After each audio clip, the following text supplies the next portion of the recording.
Hello there, you 4.5 million wonders. Is it possible that I could love you anymore? Yes, and I will deepen this affection with endless, relentless self-examination. I had a wonderful conversation with the incomparable Vandana Shiva. In this, Vandana Shiva, a doctor, a scholar, in my mind, a leader and a mystic, spoke to me about globalisation.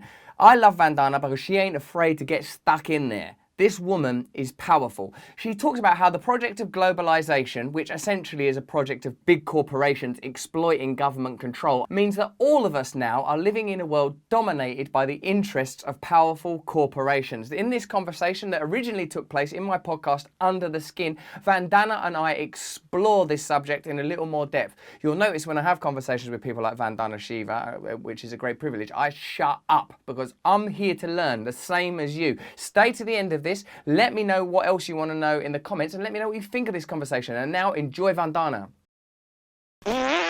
What is this increase in regulation around the lives of ordinary people? What does Bill Gates want? What do they want? Does it matter? Do you care if it's nefarious or somewhat baroque? Or do you think that this is simply economic?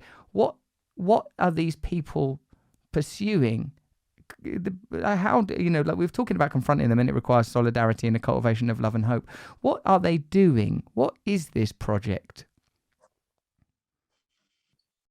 I think the project is a project of extermination, because when you destroy the life conditions of any organism, you don't put a little bit of water in the plant that needs it. That plant will wither. If you don't nurture your children, they will wither. And my reading of it is both, on the one hand, a hubris that you can be so in control of the system that the mess you're creating, you'll always be able to fix it and in fact profit from it. So there's that arrogance. The arrogance of power, the arrogance of Baconian power, that I will subjugate nature, I'll make her the slave, and I will profit from her, and I will build my empire over her. So all of those writings of the 17th century, all of that is what is being exercised still. But I think there is also a deep, deep indifference and greed. Indifference in terms of saying, I don't care. Greed in terms of saying, I will take away their life support. I will take their land. It doesn't matter what happens to them. I will take their food. It doesn't matter what happens to them. And I think this indifference moving into the destruction of the life support systems of people and ecosystems and species is an ecocidal and genocidal instinct.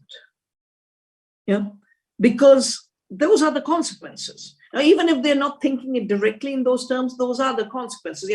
I remember I did a brief once because the suicides of farmers were taking place. And, the one is you directly kill somebody. And the other is you create intentions for that, conditions for that person to die. So if a farmer is pushed into debt for GMO BT cotton seeds and then commits suicide, it is a contextual causation. You are responsible because that is the result. So if you're creating conditions for most of humanity to not meet their basic needs, not exercise their fundamental rights to clean air, food, water, freedom, education, mobility has become so truncated. All of this is basically, an indirect causation. And the consequences are still the same. Whether you went and killed that farmer or pushed him to suicide, the farmer is still dead. And that, I think, what we're witnessing in terms of the farmers' suicides in India, we've lost 400,000 since globalization. And just the other day, 3 farmers committed suicide in the cotton areas in Punjab. At one level, the 99% of humanity is being pushed to that level. of denial of life. And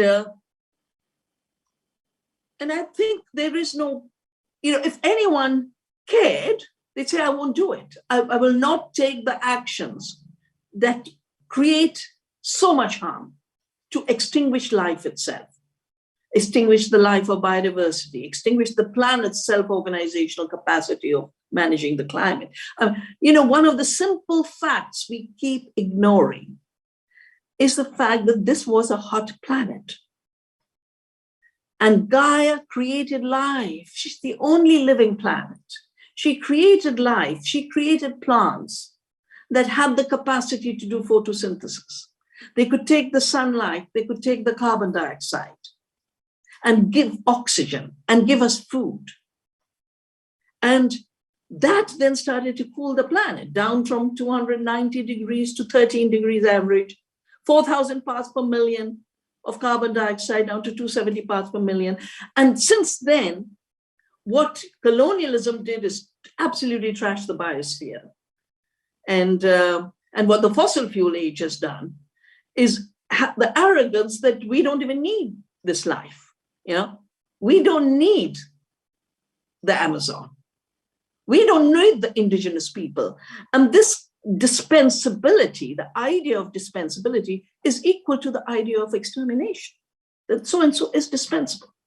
And I think that's the crisis. When I say it is an extinction crisis we face, I mean it in these terms, but it is not just happening. It is being made to happen through deliberate action. And you don't mean that in a conspiratorial manner. You mean this in observable processes that we can see taking place, and we can see how they've sped up in the last 20 or 30 years. I sometimes wonder, Vandana, if there is a deep philosophical problem in the way that we see ourselves as sovereign individuals. We're not open to the evident interconnectivity that takes place between us and our environments, not in a mystical way, but in a pragmatic way, in the fact that we are obviously and plainly dependent on our environment for our own survival, whether it's breathing or eating. And yet this sort of philosophy, particularly in the countries over here, that we are somehow, yes, seeking dominion. Well, what do you think about it? Does it help you to hear someone as credible, intelligent, as educated, experienced and as brilliant as Vandana Shiva speaking about these issues? Does it help you to feel reassured about your own lack of certainty? I know if you're like me, sometimes you think, oh my God, am I the only person that understands this? What's going on in the world? Let me know how you feel in the comments. I want to be in this discourse with you. This is something that we can learn about together, where we can evolve together. Communication and mutual support is going to be a vital aspect of our congruent, cohesive, unified advancement. Let me know what you want in the comments. Let me know what you want to see more of. Also, if you can afford to and you want to, there's a special offer on at the moment for Luminary. Subscribe to it. It's about 20 quid a year if you're in Britain. It's about 25 quid if you're in America for this new special offer. I don't think it applies everywhere in the world. I'm sorry to tell you, that's just one of the limitations that's beyond my control. If you're in the UK between January and May next year, I'm performing all over. I'm in Scotland, I'm in the south of England. Have a look at the link in the description and please sign up to my mailing list and I'll let you know exactly what I'm doing. If you enjoyed this video, consider looking at this one. Absolutely free. And if you want to learn more about spirituality, sign up to my side channel, Awakening with Russell Brand, where I give you techniques that I've learned around breath, meditation, well-being, and where I reflect on the world today. Turn on the notification bell and subscribe to this channel, please. It's vital that I can communicate with you whenever I need to. Most of all, though, please stay free.